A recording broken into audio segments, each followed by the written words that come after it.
getting a live footage right now of EPS all set to interact with the media outside the hospital. Let's cut across live to that. I'll translate it for you.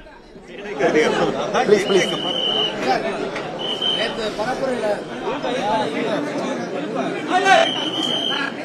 நேற்றைய தினம் TVK பொதுக்கூட்டம் அதனுடைய கட்சியினுடைய தலைவர் திரு விஜய் அவர்கள் கரூரில் நடந்த கூட்டத்திலே கலந்து கொண்டு பேசிக் கொண்டிருக்கின்ற பொழுது கூட்ட நெரிசல் ஏற்பட்டதாகவும் அதிலே பல பேர் மயங்கி விழுந்து Yesterday, when TVK chief Vijay was speaking at a rally, the crowd surged and many people fell unconscious and fainted. சுமார் இந்த அரசு மருத்துவமனையிலே 51 பேர் சிகிச்சை பெற்று வருவதாகவும் அதில் 2 பேர் அபாய கட்டத்தில் இருப்பதாகவும் தனியார் மருத்துவமனையில் and as a result of that, many people also died, many have been injured. இந்த பொதுக்கூட்டம் ஆரம்பித்து கொஞ்ச நேரத்திலேயே சிறிது நேரத்திலேயே தள்ளுமுள்ளு ஏற்பட்டு as soon as the event started, as soon as the rally started, immediately there was chaos that broke out. கிடைக்கப்பட்ட தகவலின் அடிப்படையில் அந்த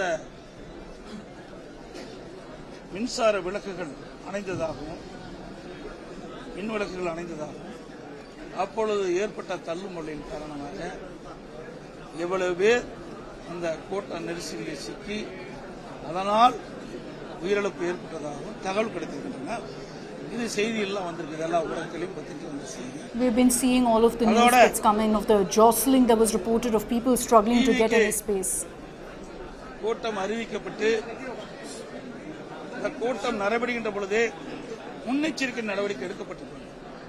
இதற்கு முன்பு இதே கட்சி டிவிகே கட்சி 4 மாவட்டத்தில் அவருடைய தேர்தல் பிரச்சார கூட்டத்தை நடத்தியிருக்கிறார்கள். Even before this, the TVK held many such rallies. 4 rallies in fact were held. எப்படிப்பட்ட நிலைமை என்பதையெல்லாம் ஆய்வு செய்து அதற்கு ஏற்றவாறு முழுமையான பாதுகாப்பு கொடுத்திருக்க வேண்டும் அரசாங்கம், காவல்துறை.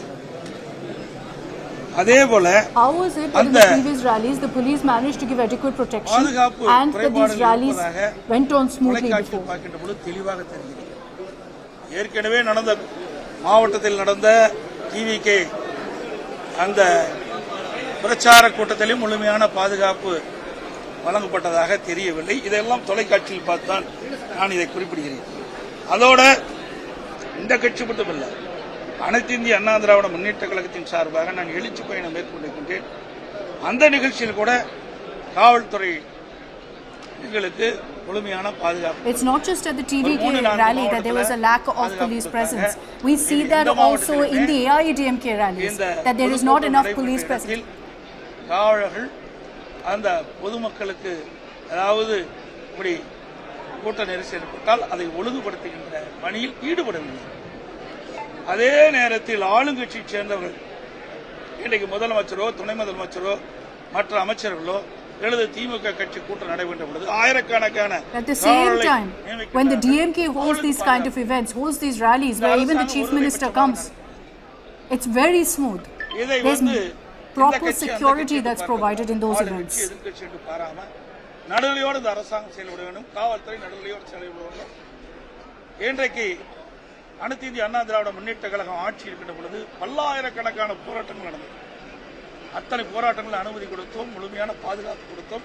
இப்படிப்பட்ட நிகழ்வுகள் எங்களுடைய ஆட்சியிலே நடைபெறுகிறது. ஆனால் திராவிட முன்னேற்ற கழகம் ஆட்சிக்கு வந்த பிறகு கூட்டம் நடத்துவதே பெரிய சிரமம். நீதிமன்றத்திற்கு சென்றுதான் அந்த நீதிமன்றத்தின் மூலமாக அனுமதி பெற்றுதான் கூட்டம் நடத்த வேண்டிய சூழ்நிலை இருக்கின்றது. அப்படி கூட்டம் நடத்துகின்ற சூழ்நிலை இருக்கின்ற பொழுதும் நீதிமன்றம் முறையாக பாதுகாப்பு வழங்க வேண்டும் என்று உத்தரவு பிறப்பிக்கப்பட்டால் கூட இந்த அரசு காவல்துறைகள் எதிர்க்கட்சி என்ற பார்வையில் முழுமையான பாதுகாப்பு கொடுப்பதில்லை. இந்த முழுமையான பாதுகாப்பு கொடுக்கப்பட்டிருந்தால் இந்த தள்ளுமுள்ளுகளை சரி செய்திருக்கலாம்.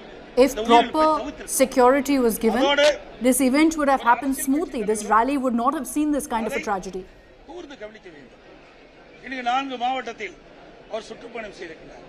6 மாவட்டத்தில் சுற்றுப்பயணம் செய்கின்ற பொழுது ஒவ்வொரு மாவட்டத்திலும் எப்படி இருக்கின்றது, அதுல என்னென்ன குறைபாடுகள் இருக்கின்றன, அந்த குறைபாடு எப்படி சரி செய்ய வேண்டும் என்று அவர்களும் அந்த ஆலோசனை பெற்று அதற்கு ஏற்றவாறு அவர்களும் முன்னேற்பாட்டோடு அந்த கூட்டத்தை நடத்த வேண்டும். There should have been an attempt to look into how each of these events were held and then see whether it was possible to hold something like this.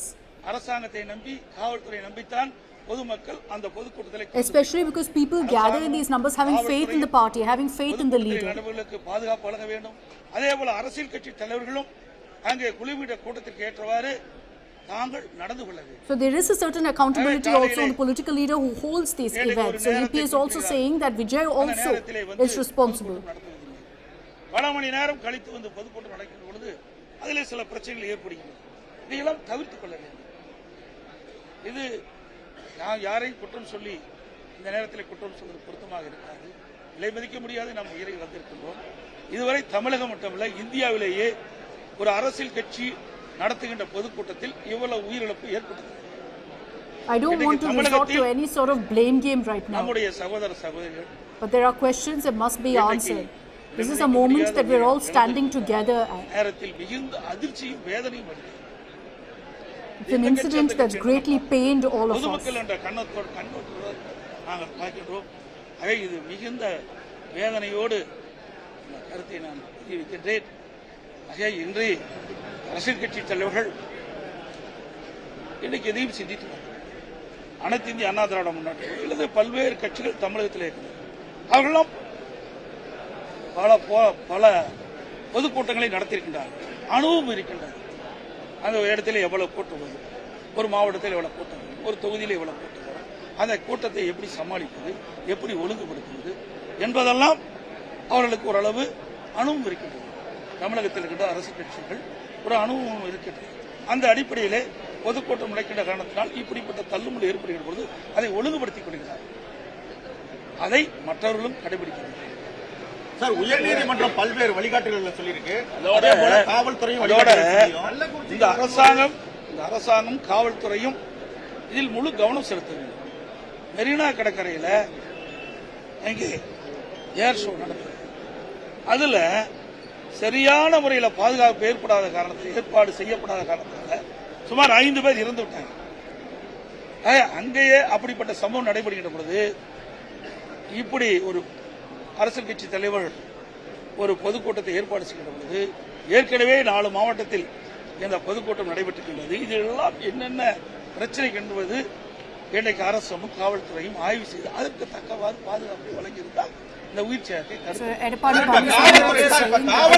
adequate security that was deployed at the spot also to ensure that the crowds were brought under control. இதெல்லாம் நீங்க கேட்கிற கேள்வி. இது நாங்களும் பொன்முலா கண்ட கட்சி, 32 காலம் ஆட்சி செய்த கட்சி, இப்படி எங்கேயுமே இப்படி தடை செஞ்சது கிடையாது. ஆக வேண்டுமென்றே திட்டமிட்ட ஆளுங்கட்சிக்கு ஒரு நீதி, எதிர்கட்சிக்கு ஒரு நீதியாக இருக்கக்கூடாது. ஆளுங்கட்சியோட முதலமைச்சர் வருகின்ற பொழுது கூட்டமே இல்லாத இடத்துல கூட ஆயிரக்கணக்கான காவலர்களை நிறுத்தி பாதுகாப்பு கொடுக்கிறாங்க. அதனால குறை சொல்ல, இருந்தாலும் அவர்களுக்கு எப்படி பாதுகாப்பு கொடுக்கிறார்களோ அதே போல இன்றைக்கு நாட்டு மக்களுக்கும் பாதுகாப்பை வழங்குவது அரசுடைய கடமை, முதலமைச்சருடைய கடமை, காவல்துறை கடமை. அந்த கடமையில் இருந்து அவர்கள் தவறிவிட்டார்கள். அதனால் இந்த உயிரிழப்பு ஏற்பட்டது. ஒரு நபர் கமிட்டி அமைச்சிருக்காங்க.